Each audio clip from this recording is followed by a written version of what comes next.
بسم اللہ الرحمن الرحیم۔ ملتان میں حضرت بابا صاحب بخارا سے ملتان آئے اور حضرت بہاؤالدین زکریا ملتانی سے ملاقات ہوئی۔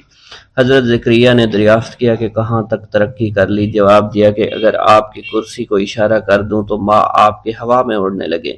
یہ کہنا تھا، کرسی نے بلند ہونا شروع کر دیا تو حضرت زکریا ہاتھ سے دبا کر اسے نیچے لائے اور فرمایا، مولانا فرید خوب ترقی کی ہے۔ سیاحت کے سلسلہ میں کسی تذکرہ نگار نے دو واقعات کا ذکر صراحت کے ساتھ نہیں کیا۔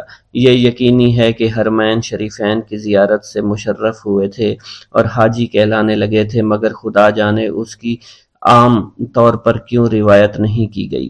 دوسرے یہ کہ ملتان پہنچ کر والدہ صاحبہ کی خدمت میں حاضر ضرور ہوئے تھے۔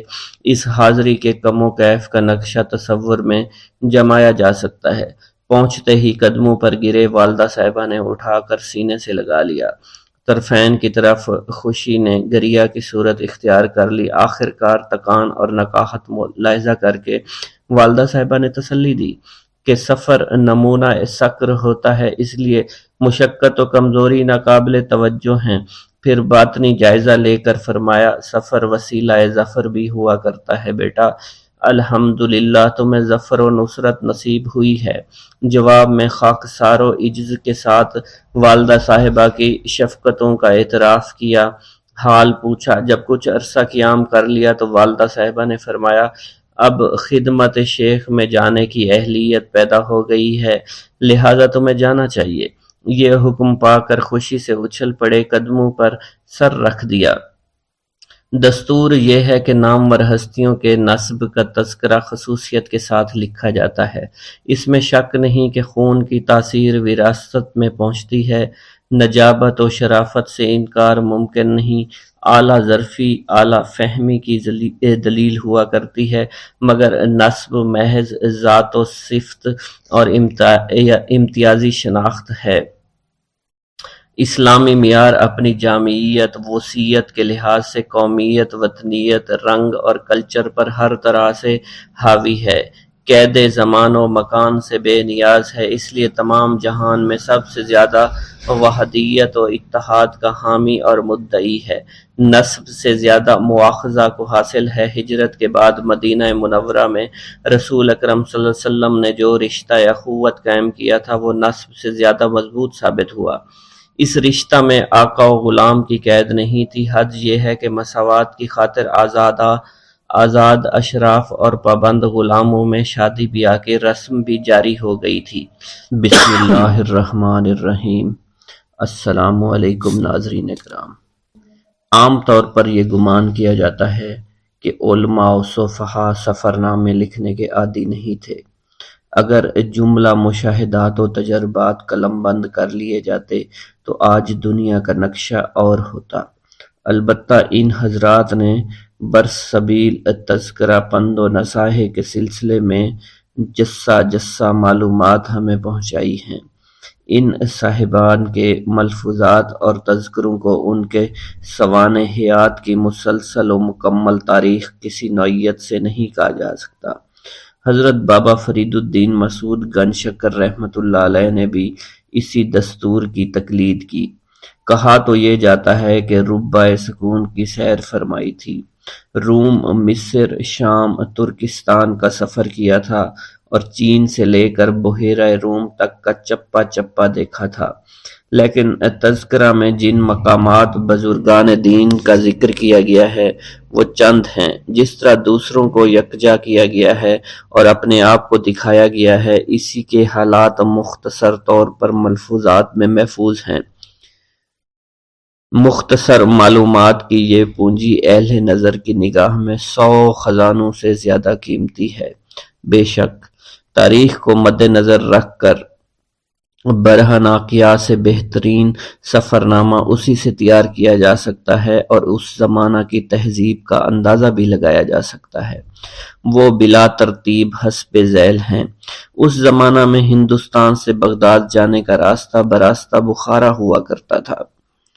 شیخ الشیوخ حضرت شہاب الدین سہروردی کی خدمت میں حاضری دی۔ جب آپ بغداد پہنچے تو آپ نے حضرت شہاب الدین سہروردی کی خدمت میں حاضری دی اور کچھ عرصہ ان کے ہاں قیام کیا۔ شیخ نے اپنی کتاب عوارف المعارف کا کچھ حصہ خود پڑھایا اور اس کے مطالب ذہن نشین کیے۔ شیخ کی خانقاہ میں فتوحات کی کثرت تھی، وہ سب روز کی روز صرف کر دی جاتی تھی۔ فرمایا کرتے تھے کہ اگر دولت جمع کی جائے تو لوگ کہیں گے کہ درویش مالدار ہے، حالانکہ درویش کے معنی خود فروشی کے ہیں۔ ایک مرتبہ فرمایا کہ جب اللہ تعالیٰ کسی بندے کو دوست رکھتا ہے تو اس پر ذکر کا دروازہ کھول دیا کرتا ہے اور حیرت و دہشت کے تمام مقامات میں جگہ دیتا ہے۔ عظمت و بزرگی کا یہ مقام ہے، اس مقام پہ پہنچ کر بندہ اللہ کی حفظ و حمایت میں آ جاتا ہے۔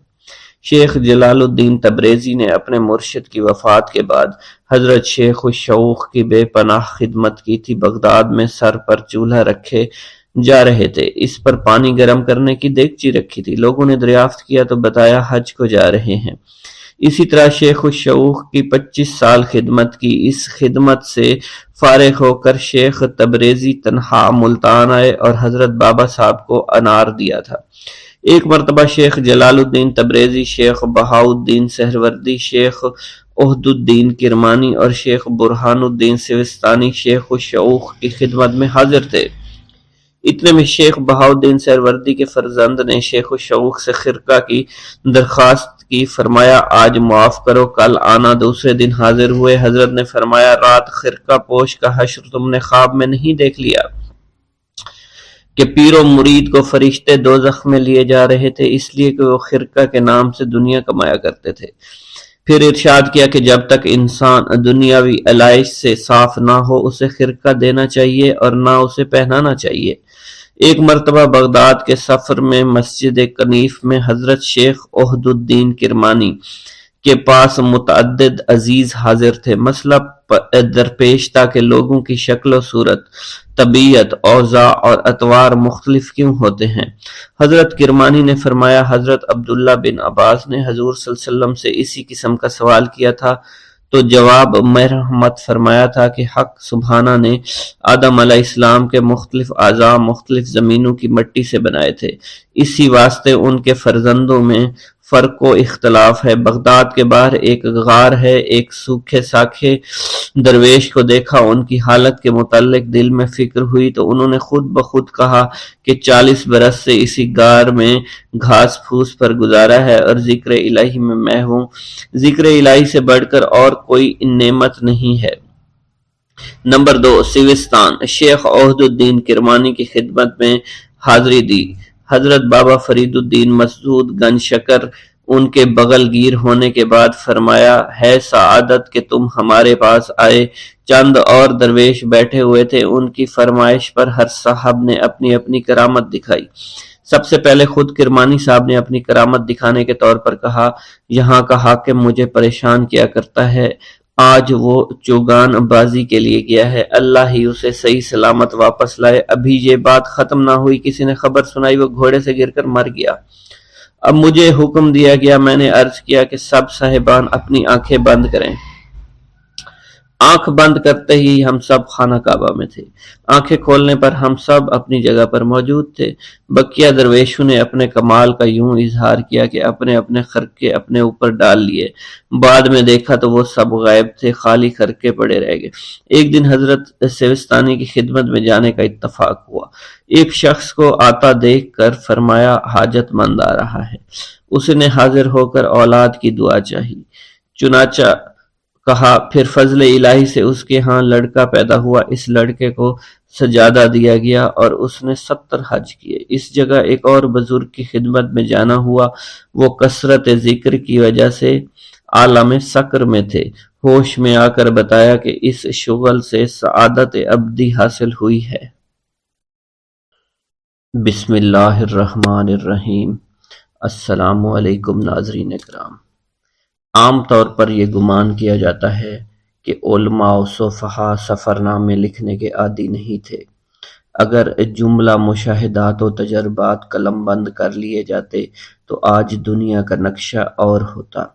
البتہ ان حضرات نے برسبیل تذکرہ پند و نصائح کے سلسلے میں جسہ معلومات ہمیں پہنچائی ہیں۔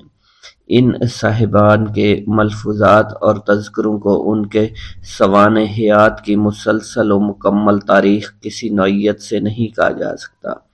حضرت بابا فرید الدین مسعود گنج شکر رحمۃ اللہ علیہ نے بھی اسی دستور کی تقلید کی۔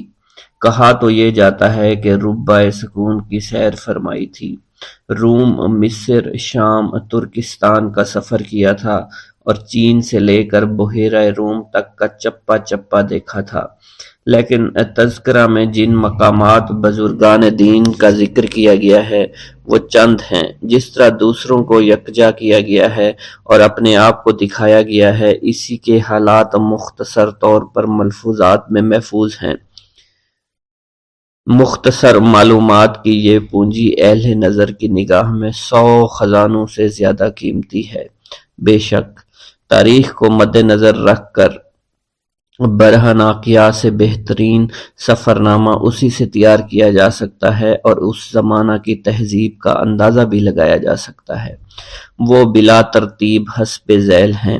اس زمانہ میں ہندوستان سے بغداد جانے کا راستہ براستہ بخارا ہوا کرتا تھا۔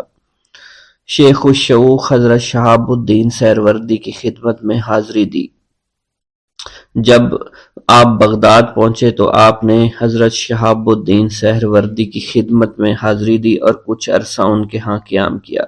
شیخ نے اپنی کتاب عوارف المعارف کا کچھ حصہ خود پڑھایا اور اس کے مطالب ذہن نشین کیے۔ شیخ کی خانقاہ میں فتوحات کی کثرت تھی، وہ سب روز کی روز صرف کر دی جاتی تھی۔ فرمایا کرتے تھے کہ اگر دولت جمع کی جائے تو لوگ کہیں گے کہ درویش مالدار ہے، حالانکہ درویش کے معنی خود فروشی کے ہیں۔ ایک مرتبہ فرمایا کہ جب اللہ تعالیٰ کسی بندے کو دوست رکھتا ہے تو اس پر ذکر کا دروازہ کھول دیا کرتا ہے اور حیرت و دہشت کے تمام مقامات میں جگہ دیتا ہے۔ عظمت و بزرگی کا یہ مقام ہے، اس مقام پہ پہنچ کر بندہ اللہ کی حفظ و حمایت میں آ جاتا ہے۔ شیخ جلال الدین تبریزی نے اپنے مرشد کی وفات کے بعد حضرت شیخ الشیوخ کی بے پناہ خدمت کی تھی۔ بغداد میں سر پر چولہا رکھے جا رہے تھے، اس پر پانی گرم کرنے کی دیگچی رکھی تھی۔ لوگوں نے دریافت کیا تو بتایا حج کو جا رہے ہیں۔ اسی طرح شیخ الشیوخ کی 25 سال خدمت کی۔ اس خدمت سے فارغ ہو کر شیخ تبریزی تنہا ملتان آئے اور حضرت بابا صاحب کو انار دیا تھا۔ ایک مرتبہ شیخ جلال الدین تبریزی، شیخ بہاؤالدین سہروردی، شیخ عہد الدین کرمانی اور شیخ برہان الدین سوستانی شیخ الشیوخ کی خدمت میں حاضر تھے۔ اتنے میں شیخ بہاؤالدین سہروردی کے فرزند نے شیخ الشیوخ سے خرقہ کی درخواست کی۔ فرمایا آج معاف کرو، کل آنا۔ دوسرے دن حاضر ہوئے۔ حضرت نے فرمایا رات خرقہ پوش کا حشر تم نے خواب میں نہیں دیکھ لیا کہ پیر و مرید کو فرشتے دوزخ میں لیے جا رہے تھے، اس لیے کہ وہ خرقہ کے نام سے دنیا کمایا کرتے تھے۔ پھر ارشاد کیا کہ جب تک انسان دنیاوی علائش سے صاف نہ ہو اسے خرقہ دینا چاہیے اور نہ اسے پہنانا چاہیے۔ ایک مرتبہ بغداد کے سفر میں مسجد کنیف میں حضرت شیخ عہد الدین کرمانی کے پاس متعدد عزیز حاضر تھے۔ مسئلہ درپیش تھا کہ لوگوں کی شکل و صورت، طبیعت، اوضاع اور اطوار مختلف کیوں ہوتے ہیں؟ حضرت کرمانی نے فرمایا حضرت عبداللہ بن عباس نے حضور صلی اللہ علیہ وسلم سے اسی قسم کا سوال کیا تھا تو جواب مرحمت فرمایا تھا کہ حق سبحانہ نے آدم علیہ السلام کے مختلف اعضاء مختلف زمینوں کی مٹی سے بنائے تھے، اسی واسطے ان کے فرزندوں میں فرق و اختلاف ہے۔ بغداد کے باہر ایک غار ہے، ایک سوکھے ساکھے درویش کو دیکھا، ان کی حالت کے متعلق دل میں فکر ہوئی تو انہوں نے خود بخود کہا کہ 40 برس سے اسی غار میں گھاس پھوس پر گزارا ہے اور ذکر الہی میں میں ہوں۔ ذکر الہی سے بڑھ کر اور کوئی نعمت نہیں ہے۔ نمبر 2، سیوستان۔ شیخ عہد الدین کرمانی کی خدمت میں حاضری دی۔ حضرت بابا فرید الدین مسعود گنج شکر ان کے بغل گیر ہونے کے بعد فرمایا، ہے سعادت کہ تم ہمارے پاس آئے۔ چند اور درویش بیٹھے ہوئے تھے، ان کی فرمائش پر ہر صاحب نے اپنی اپنی کرامت دکھائی۔ سب سے پہلے خود کرمانی صاحب نے اپنی کرامت دکھانے کے طور پر کہا، یہاں کا حاکم مجھے پریشان کیا کرتا ہے، آج وہ چوگان بازی کے لیے گیا ہے، اللہ ہی اسے صحیح سلامت واپس لائے۔ ابھی یہ بات ختم نہ ہوئی، کسی نے خبر سنائی وہ گھوڑے سے گر کر مر گیا۔ اب مجھے حکم دیا گیا، میں نے عرض کیا کہ سب صاحبان اپنی آنکھیں بند کریں۔ آنکھ بند کرتے ہی ہم سب خانہ کعبہ میں تھے، آنکھیں کھولنے پر ہم سب اپنی جگہ پر موجود تھے۔ بقیہ درویشوں نے اپنے کمال کا یوں اظہار کیا کہ اپنے اپنے خرقے اپنے اوپر ڈال لیے، بعد میں دیکھا تو وہ سب غائب تھے، خالی خرقے پڑے رہ گئے۔ ایک دن حضرت سیوستانی کی خدمت میں جانے کا اتفاق ہوا۔ ایک شخص کو آتا دیکھ کر فرمایا، حاجت مند آ رہا ہے۔ اس نے حاضر ہو کر اولاد کی دعا چاہی، چنانچہ کہا، پھر فضل الہی سے اس کے ہاں لڑکا پیدا ہوا۔ اس لڑکے کو سجادہ دیا گیا اور اس نے 70 حج کیے۔ اس جگہ ایک اور بزرگ کی خدمت میں جانا ہوا، وہ کثرت ذکر کی وجہ سے عالم سکر میں تھے۔ ہوش میں آ کر بتایا کہ اس شغل سے سعادت ابدی حاصل ہوئی ہے۔ بسم اللہ الرحمن الرحیم۔ السلام علیکم۔ معلوم نہیں والدہ صاحبہ نے ہدایت فرمائی تھی یا پیر روشن ضمیر نے روحانی اشارہ کیا تھا یا ذاتی تقاضائے قلب تھا کہ حضرت فرید الدین مسعود گنج شکر رحمۃ اللہ علیہ نے اونچ پہنچ کر مسجد حاج میں چلہ معکوس کیا۔ درخت میں رسی باندھ کر شام سے کنویں میں لٹک جاتے تھے اور صبح کو مسجد کے مؤذن رشید الدین مینائی رسی کھینچ کر انہیں نکال لیا کرتے تھے۔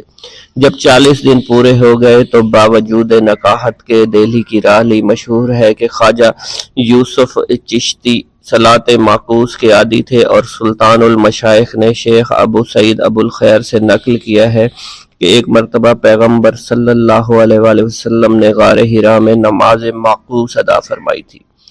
صلاۃ معکوس کے متعلق حضرت شاہ ولی اللہ دہلوی لکھتے ہیں کہ چشتیاں کے ہاں ایک نماز ہے جس کو صلاۃ معکوس کہتے ہیں۔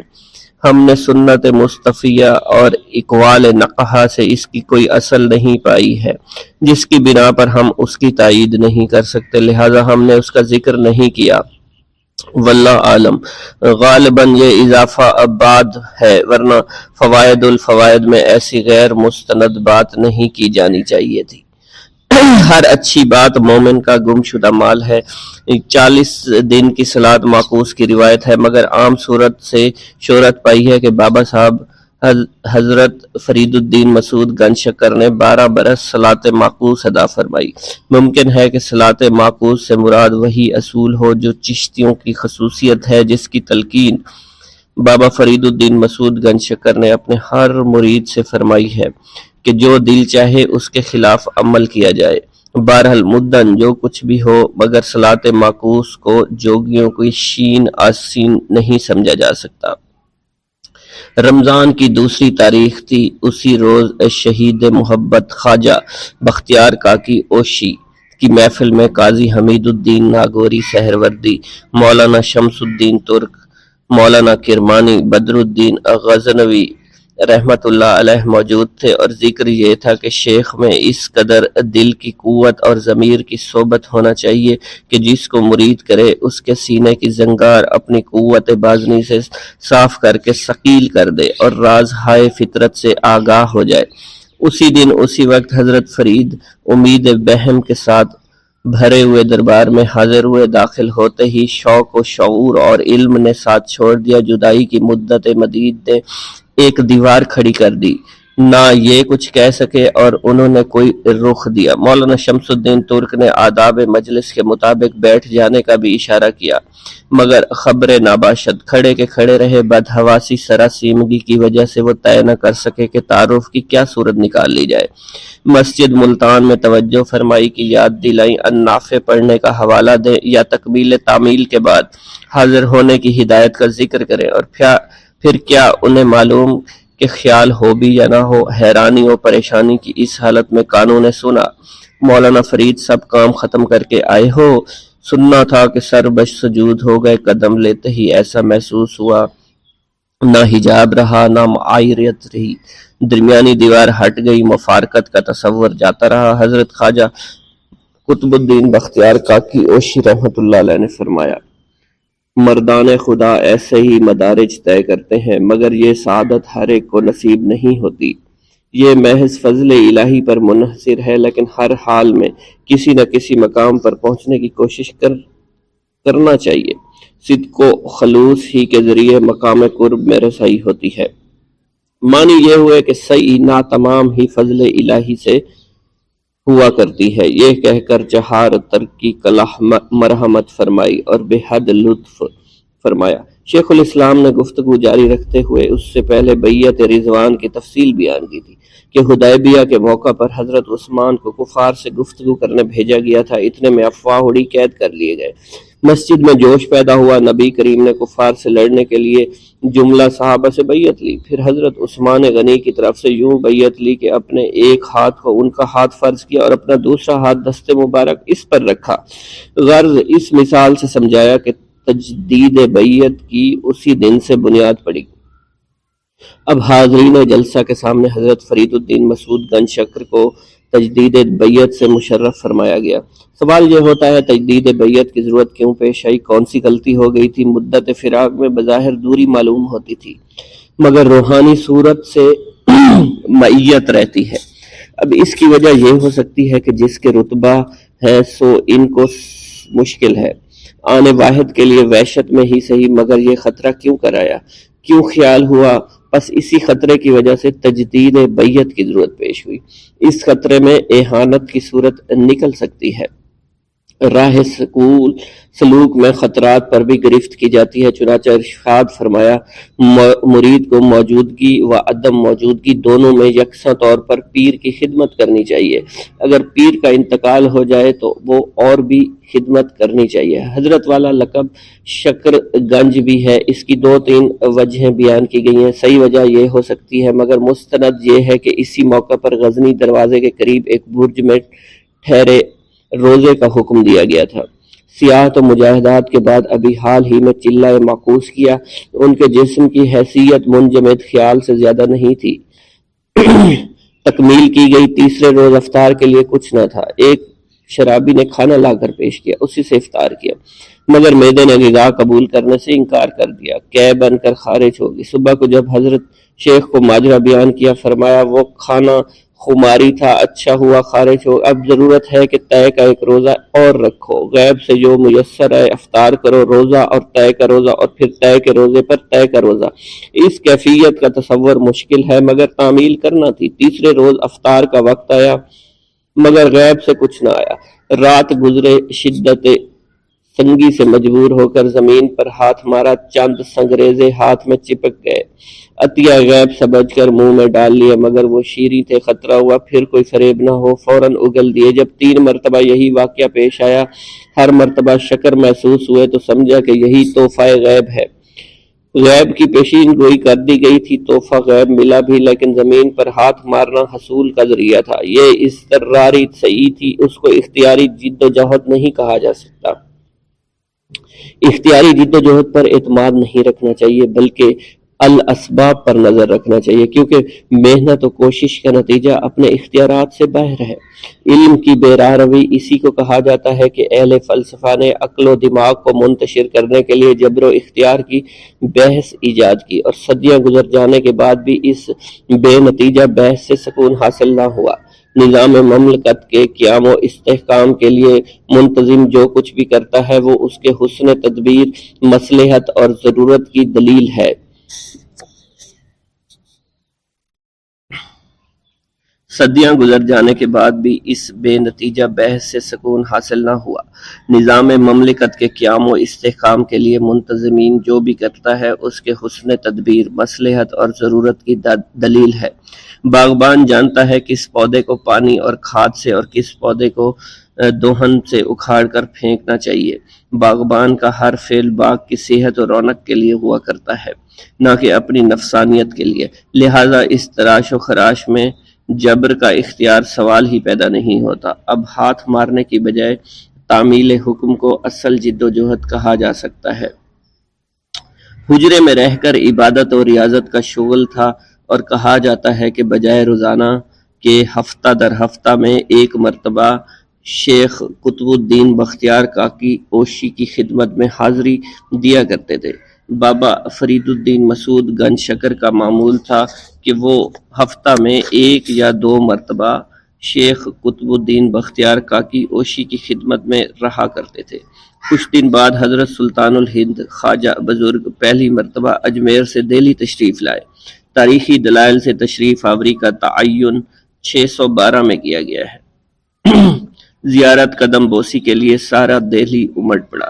سلطان شمس الدین حاضر ہوئے لیکن بابا صاحب نہیں آئے۔ ان کے متعلق جب دریافت کیا گیا تو بتایا گیا کہ چلہ ماکوس میں ہیں۔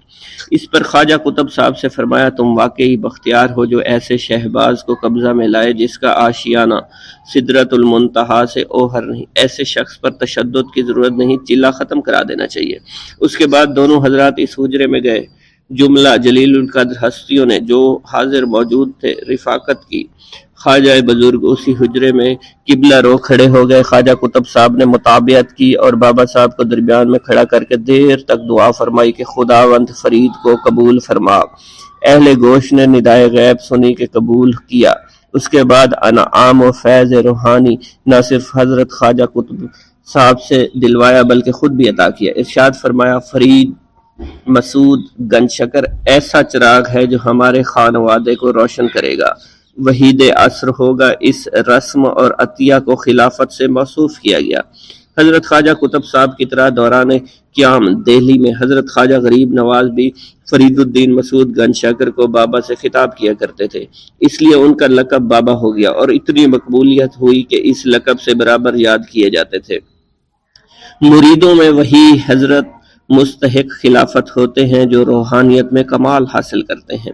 خلافت و نیابت اس لیے دی جاتی ہے کہ خاندانی تعلیم فیض کا سلسلہ جاری ہو۔ یہ ضروری نہیں کہ خلافت حیات شیخ میں ملے یا شیخ کی رحلت کے وقت حاصل ہو یا بعد وصال عنایت ہو۔ عام دستور یہی ہے کہ منزل طے کروانے کے بعد خلافت دی جاتی ہے، لیکن ایسا بھی ہوتا ہے کہ خلافت پیشگی دے دی جائے اور منازل کی تکمیل بعد میں کرائی جائے۔ بہرحال یہ مرض الہی اور شیخ کی رائے پر منحصر ہے۔ مجاہدات حصول خلافت کے بعد حضرت بابا صاحب نے 10 برس دہلی میں مجاہدات کیے، 12 سال ہانسی میں۔ ان دونوں مقامات میں مجاہدات کے ساتھ سیاحت کا سلسلہ بھی جاری رہا۔ ظاہر ہے کہ مختلف بزرگوں سے ملاقاتیں کی، ریاضتیں کی، تبلیغ فرمائی، والدہ صاحبہ کی خدمت میں حاضریاں بھی دی۔ معلوم نہیں لیکن شاغل کے متعلق جستہ جو علم حاصل ہے پیش کیا جاتا ہے، ان کی زندگی کے اندازہ کیا جائے۔ دہلی میں 613 میں قاضی حمید الدین ناگوری سہروردی نے حوض شمسی پر میری موجودگی میں شیخ شاہی موئے تاب بدیوانی کو خرقہ مرحمت فرماتے ہوئے شیخ محمود سے استصواب کیا۔ انہوں نے جواب دیا، جسے آپ پسند کرتے ہیں خرقہ دیتے ہیں اور وہی خرقہ کے لائق ہوتا ہے۔ نور الدین غزنوی سہروردی دہلی کے شیخ الاسلام تھے۔ سلطان شمس الدین ان کی بے حد تعظیم کیا کرتا تھا۔ وہ سلطان کو سختی سے جواب دے دیا کرتے تھے۔ کسی بات پر حضرت نور الدین اور سلطان عارفین حضرت شیخ شاہی تاب بدیوانی سے کچھ اختلاف ہو گیا، مصالحت کی کوئی صورت نہیں نکلتی تھی۔ حضرت بابا فرید الدین صاحب غزنوی کو اپنی کملی میں چھپا کر سلطان عارفین بدیوانی کے پاس پہنچے اور مصافحہ کرتے وقت بجائے اپنے ہاتھوں کے غزنوی صاحب کے ہاتھ ان کے ہاتھوں میں دے دیے۔ اس لطیفہ کے بعد دونوں میں صلح ہو گئی تھی۔ ایک گاؤں کے بارے میں کہا جاتا تھا کہ جہاں قدرت کی بے پناہ نعمتیں تھیں، اللہ پاک نے وہاں کے لوگوں کو مالا مال کیا ہوا تھا۔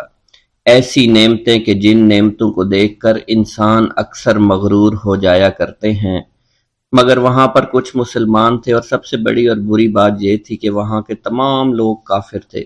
وہ کفار اپنی دولت پر بہت فخر کیا کرتے تھے کیونکہ ان میں ہر ایک انسان بہت دولت مند تھا۔ ہر ایک کے پاس بے بہا پیسے تھے، کسی کو پیسوں کی کمی نہیں تھی۔ وہاں کے سردار کی ایک اکلوتی بیٹی تھی جس کو سردار بے پناہ پیار کرتا تھا۔ اس سردار کی بیٹی بے پناہ مغرور، ظالم، گھمنڈی تھی۔ وہاں پر غریب لوگ صرف مسلمان ہی تھے، تمام کافر ایک دوسرے کی مدد کیا کرتے تھے، لیکن مسلمانوں کی مدد کرنے والا وہاں پر کوئی نہ تھا۔ وہاں پر انہیں کوئی دیکھنے والا نہ تھا۔ سردار کی بیٹی کو کالے جادو میں خوب مہارت حاصل تھی اور وہ جادو کی وجہ سے وہاں پر رہنے والے غریبوں پر بہت ظلم کیا کرتی تھی۔ تمام مسلمان اس سے بے حد پریشان تھے اور وہ لوگوں کو غلام بناتی اور مزدور بناتی تھی۔ اگر ان میں کوئی اس کی بات نہ مانتا تو اس کو قیدی بنا کر اپنے اشاروں پر نچایا کرتی تھی۔ اس بستی میں چونکہ اکا دکا مسلمان تھے جن کا کوئی پرسان حال نہیں تھا، کوئی بھی ان کو بچانے والا نہیں تھا۔ جب وہ سردار کی بیٹی کے ظلم حد سے بڑھ گئے تو مسلمانوں میں سے ایک بوڑھے شخص نے اللہ کے حضور گڑ گڑا کر دعائیں کی، اے اللہ ہمارے چند نسلیں جو یہاں پر بچی ہوئی ہیں ان نسلوں کو تو بچا لے۔ یہ سردار کی بیٹی جس نے ہمارا جینا دشوار کر رکھا ہے، یہاں کوئی بھی انسان ہمارا حال نہیں پوچھتا اور نہ ہی ہمارے پاس مال و دولت ہے اور نہ ہی ہمارے پاس جسمانی طاقت بچی ہے۔ یا اللہ ہمارے لیے کوئی ایسا بندہ بھیج جو نہ صرف طاقتور ہو بلکہ اس جادوگرنی یعنی سردار کی بیٹی کو بھی ہرا سکے۔ اللہ رب العزت نے اس بوڑھے کی دعا کو قبول فرمایا اور یوں اس جگہ پر ایک اللہ والے کو بھیج دیا، اور وہ اللہ والے ایسے ہی بستی میں داخل نہیں ہوئے بلکہ ایک دن کچھ عجیب واقعہ ہوا۔ ان کافروں کا سردار جنگل میں سیر سپاٹے کرتے ہوئے نکلا تھا، بڑی شان سے چلتا ہوا وہ سفر کر رہا تھا۔ اچانک ایک زہریلا سانپ اس کے سامنے آیا۔ اس زہریلے سانپ نے بادشاہ کو ڈس لیا اور وہ بے ہوش ہو کر زمین پر گر پڑا اور تڑپنے لگا۔ اس کے جو ساتھی تھے انہوں نے جب اپنے سردار کو یوں تڑپتا ہوا دیکھا اور سردار کی غیر حالت دیکھی تو کہ جسے ایک زہریلے سانپ نے کاٹ لیا ہے، تو وہ فوراً اسے اٹھا کر گھر لے آئے تاکہ اسے بچانے کے لیے کچھ کیا جا سکے۔ اس لڑکی نے اپنے باپ کی جب یہ حالت دیکھی تو اپنے آس پاس کے بڑے بڑے حکیموں کو بلایا، لیکن عجیب بات یہ تھی کہ لاکھ کوشش کے باوجود زہر نکالنے میں سارے ناکام ہو رہے تھے اور زہر تیزی کے ساتھ اس کے جسم میں پھیلتا چلا جا رہا تھا۔ لیکن اسی وقت وہاں ایک درویش کی آمد ہوئی، ایک اللہ والے آئے، ان اللہ پاک نے اس مقصد کے تحت وہاں بھیجا تھا۔ اس اللہ کے ولی نے سردار کے گھر پر پہنچ کر دروازے کو کھٹکھٹایا۔ نوکروں نے پوچھا کون ہو، کس سے ملنا ہے؟ اس نے کہا میں نے سنا ہے کہ یہاں کے سردار کو سانپ نے ڈس لیا ہے۔ نوکر کہنے لگے کہ تمہیں کیسے پتا چلا کہ یہاں کے سردار کو سانپ نے ڈس لیا ہے؟ تم تو ہمیں اجنبی لگتے ہو، ہم نے تمہیں آج تک یہاں نہیں دیکھا ہے۔ اس نے کہا میں مسافر ہوں اور مجھے خبر ملی ہے کہ یہاں کے سردار کو ایک زہریلے سانپ نے ڈس لیا ہے اور کوئی بھی اس کا علاج نہیں کر پا رہا۔ نوکروں نے کہا تم کون ہو؟ اللہ والے نے کہا میں حکیم ہوں اور میں ان کے علاج کی غرض سے یہاں آیا ہوں۔ وہ نوکر اللہ والے کی حالت دیکھ کر ہنسنے لگے کیونکہ آپ نے پھٹے پرانے کپڑے پہن رکھے تھے اور دیکھنے سے بہت غریب معلوم ہوتے تھے۔ وہ نوکر کہنے لگے کہ اتنے بڑے سردار کا علاج کرو گے؟ ارے یہاں تو اس کے پاس بڑے بڑے حکیم بلائے گئے ہیں، ہمارے سردار کے پاس پیسوں کی کوئی کمی نہیں ہے، اور وہ تم جیسے غریب سے بھلا کیوں علاج کروائیں گے؟ درویش نے کہا اگر تم چاہتے ہو تمہارے سردار کی جان بچ جائے پھر مجھے اندر جانے دو۔ غلام کہنے لگا ٹھیک ہے ہم اندر جا کر اجازت لے کر آتے ہیں۔ نوکر اندر گئے، سردار کی بیٹی سے کہا ایک غریب آیا ہے، کپڑوں سے فقیر معلوم ہوتا ہے لیکن کہتا ہے میں سردار کا علاج کر سکتا ہوں اور میں سردار کا علاج کروں گا۔ جو زہر تیزی کے ساتھ جسم میں پھیل رہا ہے میں اس کو باہر نکال پھینک کروں گا۔ اس کی بیٹی کہنے لگی ٹھیک ہے بلا لو۔ جب وہ اللہ والے اس کے گھر کے اندر گئے تو دیکھا سردار تڑپ رہا تھا، ٹانگ کو بار بار بستر پر پٹخ رہا تھا۔ اللہ والے نے اس کے پیر کی طرف دیکھا جہاں سانپ نے اس کو کاٹا تھا، اسی جگہ اللہ والے نے تھوک دیا، فوراً وہاں سے بھاگ گئے۔ اس کے سارے سپاہی اس کی بیٹی دیکھ کر حیران رہ گئے کہ یہ بھلا کون سا دیوانہ ہے، کمرے میں آیا علاج کی بجائے اسی جگہ پر تھوک دیا جہاں صرف کاٹا تھا اور بھاگ بھی گیا، اس کو کوئی گرفتار نہیں کر سکا۔ سردار کی بیٹی غصے میں تل ملا اٹھی کہ اس نے جو گستاخی کی ہے اس کی کوئی بات نہیں، تھوک کو میں صاف کروا دوں گی مگر اس کو تو میں ابھی گرفتار کرواتی ہوں۔ اور اس نے اپنے سردار کے ایک نوکر سے کہا کہ اس تھوک کو صاف کرو۔ اس نوکر نے تھوک کو صاف کرنے کی بجائے اس کو اچھی طرح سے ٹانگ پر مل دیا۔ لڑکی نے کہا کیا کر رہے ہو؟ اس فقیر نے میرے باپ کی ٹانگ پر تھوک دیا، اب اس تھوک کو تم مل رہے ہو؟ حکیم نے اپنے ہاتھ کے اشارے سے سردار کے بیٹے کو روک دیا۔ جیسے اس تھوک کو سردار کی ٹانگ پر ملا گیا، فوراً سارا زہر ختم ہو گیا۔ جو ٹانگ کٹنے کے قابل تھی وہ ٹانگ بالکل ٹھیک ہو چکی تھی، جو نیلی پڑ چکی تھی اب اصلی حالت میں آہستہ آہستہ واپس آ رہی تھی۔ اور جب وہ قبیلے کا سردار بالکل ٹھیک ہو گیا، ہوش میں آ گیا تو حیران رہ گیا۔ اسے بتایا کہ فقیر بابا کے تھوک کی وجہ سے آپ ٹھیک ہوئے ہیں۔ اس نے کہا وہ بزرگ تو ہمارے لیے مسیحا ہے، تم لوگوں نے انہیں جانے کیوں دیا؟ انہیں میرے پاس لے کر آؤ، انہوں نے ہم پر بہت بڑا احسان کیا ہے، ہم اس کے احسان کا بدلہ ضرور چکائیں گے۔ اس کی بیٹی جو خاموشی سے باپ کو دیکھ رہی تھی، اس نے کچھ بھی نہ کہا۔ گاؤں کے سردار کے کہنے پر سارے سپاہی اللہ والے کو ڈھونڈنے کے لیے نکل گئے۔ وہ چاروں طرف پھیل گئے لیکن کہیں بھی اللہ والے کا پتہ نہیں چل رہا تھا۔ پھر جب سپاہی تلاش کرتے کرتے جنگل میں داخل ہوئے، وہاں ایک درخت کے نیچے ایک آدمی کو عبادت کرتے ہوئے دیکھا۔ وہ غور سے اس کو دیکھ رہے تھے اور کہہ رہے تھے یہ کس طرح کی عبادت کر رہے ہیں؟ ہم لوگ تو اپنے بتوں کے آگے ہاتھ جوڑتے ہیں، یہ نہ جانے کس کو سجدہ کر رہے ہیں۔ خیر، عبادت کے فوراً بعد اللہ والے کو پکڑ لیا، گاؤں کے سردار کے سامنے پیش کیا۔ وہ کہنے لگا آپ کون ہیں اور کہاں سے آئے ہیں؟ سب سے پہلے تو میں گستاخی کی معافی چاہتا ہوں، میرے لوگوں نے آپ کے ساتھ بڑی بدتمیزی کی، لیکن آپ کی وجہ سے آج میں زندہ ہوں۔ ہم گناہ گاروں کی وجہ سے آپ جیسے لوگوں کو بہت تکلیف ہوئی ہے، اس لیے میں معذرت چاہتا ہوں۔ آپ سے درخواست کرتا ہوں کہ آپ میری طرف سے یہ قیمتی لباس یعنی کپڑے اور عربی گھوڑا قبول کیجئے۔ اللہ والوں نے اس کی طرف مسکرا کر دیکھا اور کہا یہ گھوڑا، یہ لباس بہت قیمتی ہے، مگر یہ لباس پہن کر اس گھوڑے کے لیے گھاس کاٹوں گا تو کیا اچھا لگوں گا؟ سردار نے کہا فکر نہ کریں، گھوڑے کے ساتھ ساتھ ہم آپ کو نوکر بھی دیں گے۔ اللہ والے نے کہا کہ اتنی مال و دولت اور نوکروں کے ساتھ میں اکیلا رہوں گا؟ گاؤں کا سردار بولا حضور آپ کی یہ بات سن کر میں سوچ میں گم ہو گیا ہوں، لیکن یہ میری بیٹی آپ کے سامنے حاضر ہے۔ بیٹی حیرت سے اپنے باپ کو دیکھ رہی تھی کہ میرا باپ اب کیا کہنے والا ہے۔ سردار نے کہا میری بیٹی جسے آپ نے دیکھ لیا ہے، اس کی شادی میں آپ سے کر دوں گا، مگر ایک شرط ہے کہ آپ کو اپنے مذہب کو چھوڑنا پڑے گا۔ میرے سپاہیوں نے آپ کو عبادت کرتے ہوئے دیکھا ہے، جہاں تک ہمارے معمولات ہیں ہم بتوں کے آگے سجدہ کرتے ہیں اور ان کی عبادت کرتے ہیں، اور آپ جس کے آگے سجدہ کرتے ہیں وہ اللہ ہے، یعنی آپ مسلمان ہیں، اس لیے آپ کو اپنا مذہب چھوڑنا پڑے گا۔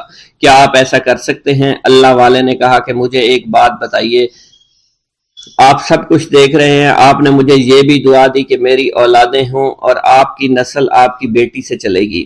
مجھے ایک بات بتائیں، اگر ان بچوں میں سے کسی بچے کو خدا نہ خواستہ کچھ ہو گیا تو کس کو رونا پڑے گا؟ سردار نے جواب دیا اگر خدا نہ خواستہ کچھ ایسا ہوا تو رونا مجھ کو ہی پڑے گا۔ اللہ والا نے مسکرا کر کہا اگر یہ سارا مال لے کر مجھے رونا ہی پڑا تو آپ اپنا گھوڑا، اپنی دولت، اپنی بیٹی، ہر چیز اپنے پاس رکھ لو۔ میں خوش ہوں، میں مسلمان ہوں، میں ٹھیک ہوں۔ اگر یہ تمام چیزیں لے کر مجھے اپنا محلہ چھوڑنا پڑے تو میں اپنی جان دے کر بھی اپنے مذہب کو نہیں چھوڑوں گا۔ جس طرح آپ نے مجھے نوازا ہے، میں اسی رب کے دین کو چھوڑ کر چلا جاؤں گا۔ صرف چند پیسوں کی خاطر میں ہر دن پیسہ نہیں کر سکتا، اور اپنی درویشی میں بہت خوش ہوں۔ اللہ نے مجھے جس مقصد کے لیے بھیجا تھا وہ میرا مقصد پورا ہو جائے گا۔ گاؤں کے سردار نے پوچھا، یہ کہہ کر وہ اللہ والے جانے لگے تو سردار نے درویش کو رک جانے کا کہا اور کہنے لگے میں نے مال دے کر تمہیں آزمایا اور تمہیں پرکھا، لیکن تم اپنے مذہب کو چھوڑنے پر راضی نہیں ہو۔ اگر تم یہی سب کرنے آئے تھے تو تمہیں اس بات کا ڈر نہیں؟ کیا تم نہیں جانتے ہم کتنے طاقتور ہیں اور میری بیٹی اپنے عمل میں اتنی ماہر ہے کہ تمہیں یہاں کھڑے کھڑے ابھی جنگلی جانور بنا سکتی ہے۔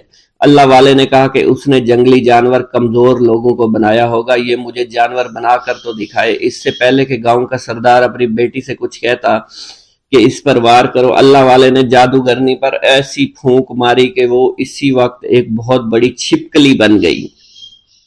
وہ کچھ بھی نہیں کر پا رہی تھی. وہ چھپکلی اتنی بڑی تھی کہ وہاں پر جتنے بھی انسان کھڑے تھے ان سب میں سب سے زیادہ اونچا اس کا قد تھا. وہ چھپکلی اللہ والے کے پاس آئی, اپنا زہر اس پر اگلنا چاہتی تھی کہ اسی وقت اس نے اس کے منہ پر تھوک دیا. تھوکنے کی دیر تھی, وہ چھپکلی جلنے لگی اور جس سے گرمی کی وجہ سے اس کا چہرہ پگھل رہا تھا, اس کا چہرہ جل کر کالا ہو چکا تھا.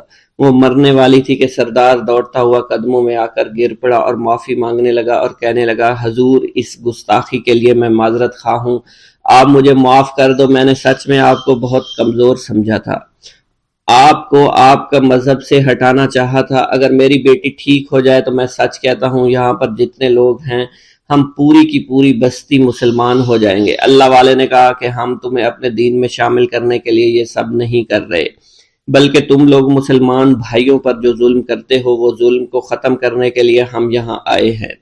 ہمارے دین میں جبر اور ظلم نہیں.